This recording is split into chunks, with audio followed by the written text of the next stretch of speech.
Welcome back to my channel students.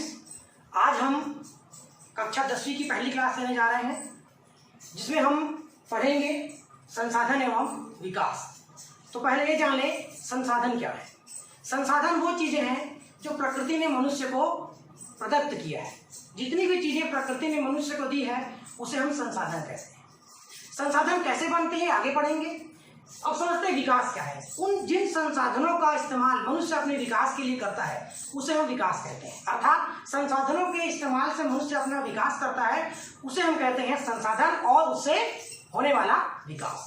तो मनुष्य प्राकृतिक दुनिया का ही एक अंग है और अन्य जीवों की तरह प्रकृति द्वारा दी गई चीज़ों का उपयोग करके वह आगे बढ़ता है और संसाधनों का इस्तेमाल करता है, जैसे कि हवा, पानी, मिट्टी, फल, फूल आदि। इन सब चीज़ों का इस्तेमाल मनुष्य उसी तरह करता है जिस प्रकार प्रकृति में पाए जाने वाले सारे प्राणी उनका उपयोग करते हैं और उनका उपयोग करके अपना जीवन जीते हैं। लेकिन मनुष्य थोड़ा उनसे अलग है। कैसे?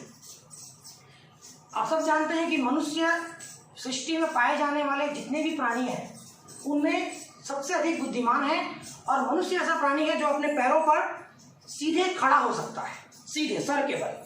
और कोई प्राणी नहीं है जो इस तरह से पूरी पृथ्वी पर खड़ा हो सके। उसके पास बुद्धि है, विवेक है, वह सोच सकता है। मनुष्य ने क्या किया, जब ईश्वर ने सृष्टि को बनाया तो उसने सभी प्राणियों के साथ मनुष्य को भी बनाया और उसे एक विशेष बुद्धि देकर धरती पर भेजा। सभी प्राणी प्रकृति में जो भी चीजें पाई जाती है उनका उसी प्रकार से इस्तेमाल करते हैं, लेकिन मनुष्य क्या करता है, उन चीजों के रूप को बदलकर उनका इस्तेमाल करता है, जिसे हम क्या कहते हैं, संसाधन। प्राकृतिक चीजों का रूप बदलकर उनका उपयोग करना ही संसाधन है। जैसे कि हम पहुंचते हैं प्रागैतिक ऐसी काल में, जहां पर मनुष्य विकास की अवस्था से गुजर रहा था और मनुष्य ने पहली बार शिकार करना सीखा। तो शिकार करने के लिए उसको क्या चाहिए था, औजार। तो उसने क्या किया, पत्थरों को नुकीला किया और पत्थरों के औजार बनाकर उसने शिकार करना शुरू किया। उसके बाद मनुष्य धीरे से उसका विकास हुआ, वो शिकार करना सीख गया। कभी इतिहास में ऐसी घटना घटी होगी कि मनुष्य पहले चूंकि मांस खाता था, बाकी जानवरों को देखकर, फल फूल खाता था बंदरों को देखकर, तो कभी इतिहास में ऐसी घटना घटी होगी कि जंगल में दावाग्नि इसे कहते हैं, कभी अचानक जंगल में आग लग जाती है। तो उससे क्या होता है कि जंगल में जो फसलें होती हैं वो जल जाती हैं। तो मनुष्य ने ऐसी किसी घटना से, जहाँ पर जंगल में आग लगी होगी जिससे अनाज भून गए होंगे, और उन भुने हुए अनाजों को मनुष्य ने पहली बार खाया होगा और उसे वो अच्छा लगा होगा। तो इससे मनुष्य ने जाना होगा कि ये चीज़ भी प्रकृति में उपलब्ध है, इसे भी हम खा सकते हैं। तो इससे किसका विकास हुआ, खेती का विकास हुआ।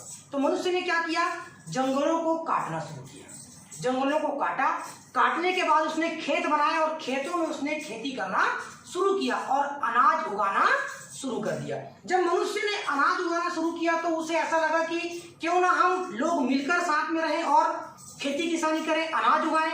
तो इससे उनमें संगठन बढ़ा। संगठन बढ़ने से बस्तियों का निर्माण हुआ।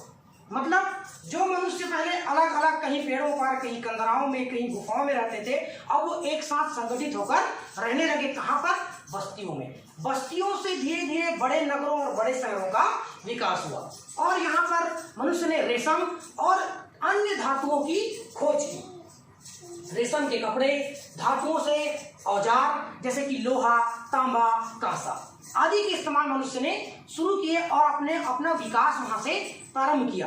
मतलब देखिए, जानवर जो थे वो जैसे पहले थे वैसे आज भी हैं। मतलब प्रकृति में ईश्वर ने उनको जैसा बना के भेजा है वो वैसे ही जी रहे हैं। मतलब प्रकृति प्रदत्त वस्तुओं का वो वैसे ही इस्तेमाल कर रहे हैं। लेकिन मनुष्य ने क्या किया, मनुष्य ने पत्थर के औजार से आज लोहे के औजार तक अपना विकास कर लिया है। इसे कहते हैं संसाधन और विकास। उसके बाद क्या हुआ, संसाधन किसका। अब यहाँ पर एक प्रश्न उठता है कि ये जो संसाधन है वो किसका है, समाज का है या और किसी का।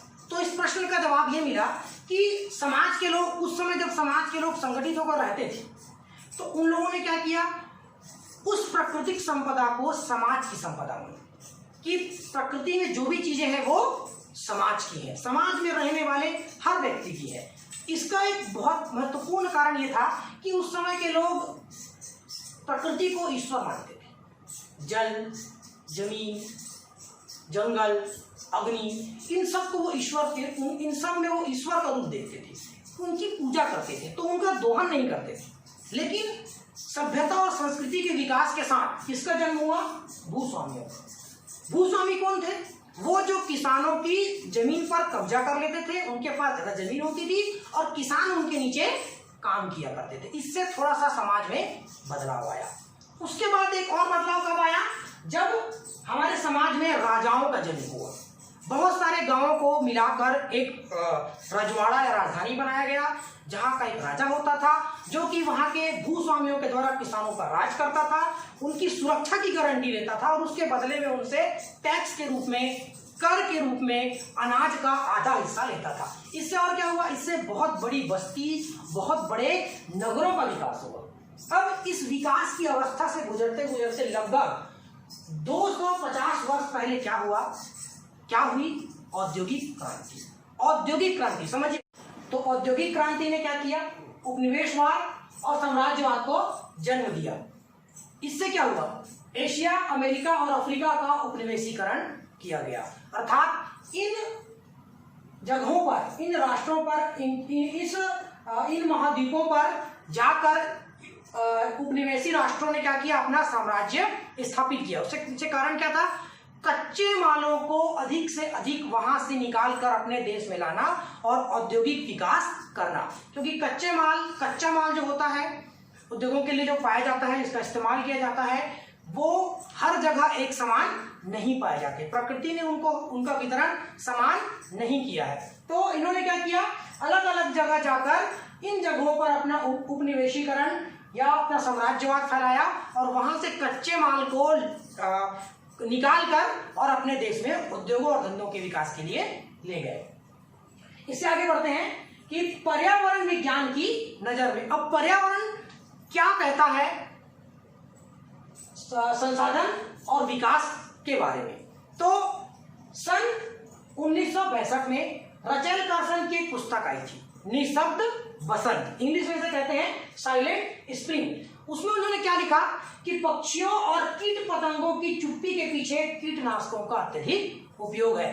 इससे पहले सन 1950 में अमेरिका में यह महसूस किया गया कि पक्षियों की आवाज, उनकी चहचहाहट और कीटनाशक जो कीट पतंगे जो होते हैं, उनकी संख्या धीरे धीरे पृथ्वी में या धरती में कम होती जा रही है। तो रचेल कार्सन ने इस पर शोध किया। शोध करके उन्होंने एक पुस्तक लिखी 1965 में, निशब्द बसंत या साइलेंट स्प्रिंग। उसमें उन्होंने बताया कि जिस प्रकार से मनुष्य कीटनाशकों का उपयोग कर रहा है, उसके प्रभाव के कारण जितने भी कीट पतंगे जो होते हैं, ये और बहुत सारे जो पक्षी होते हैं, उनकी प्रजाति धीरे धीरे पृथ्वी से क्या हो रही है?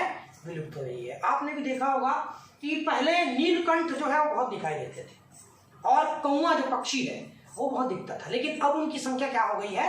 कम हो गई है। वो सिर्फ खास मौकों पर हमको दिखाई देते हैं, आप जानते हैं। तो निशब्द बसंत में स्पष्ट उल्लेख किया गया कि कीटनाशकों का उपयोग जो हम फसलों पर करते हैं, मच्छरों को मारने के लिए हम जिसका छिड़काव करते हैं, डीडीटी बोलते हैं जिसको, और कई प्रकार के रासायनिक उर्वरक जिनको हम फसलों में इस्तेमाल करते हैं, उनसे बहुत सारे दूरगामी और भयानक परिणाम हमको देखने को मिल रहे हैं। उन कीटनाशकों का उपयोग कीड़े करते हैं, कीड़ों को मछलियां खाती हैं, मछलियों को मनुष्य खाता है और आगे चलकर मनुष्यों के अंदर वो गंभीर बीमारियों के रूप में, कैंसर वगैरह के रूप में उभर कर सामने आते हैं।